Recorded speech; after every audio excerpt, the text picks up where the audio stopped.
మహోన్నతుడా, నేను నిన్ను గురించి సంతోషించి హర్షించుచున్నాను. మీ నామమును కీర్తించేదను. నీవు నా పక్షమున వ్యాజ్యమాడి నాకు న్యాయం తీర్చుచున్నావు. నీవు సింహాసీనుడమై న్యాయం బట్టి తీర్పు తీర్చుచున్నావు. కాబట్టి నా శత్రువులు వెనుకకు మల్లుదురు.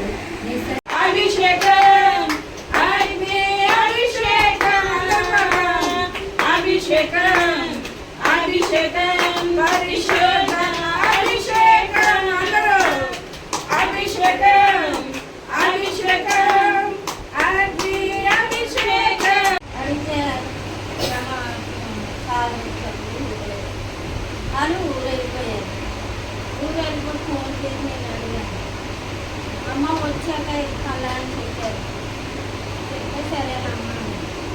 ఎప్పుడు మనకు తెలిసిన వ్యక్తి, ఎప్పుడు మాట్లాడుకుంటాం, అది సాగు నోట్లో నుండి మాట్లాడతారు. లేకపోతే అనేక మంది కూడా అతని కోసం చెప్తూ ఉంటారు.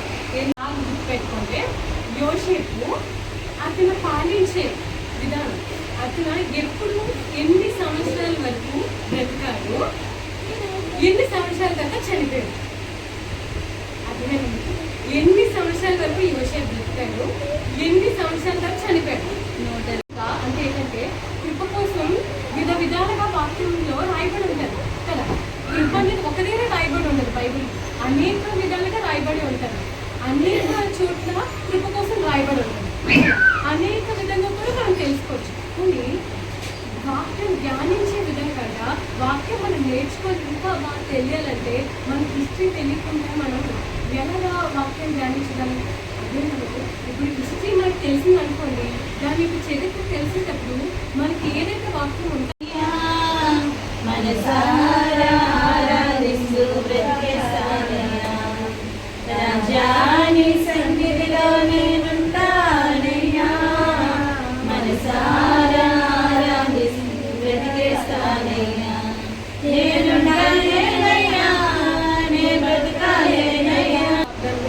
తెలియజేస్తున్నంతనైనా నిజమేసే మాకు యోసేపు కోసం మాట్లాడి ఉన్నారు. ప్రభాతమైనా నిజమే ప్రభా, ఎవరైనా మమ్మల్ని త్రోసివేస్తారు కానీ మీరు మాత్రం మమ్మల్ని ఎప్పటికీ త్రోసివేస్తారు.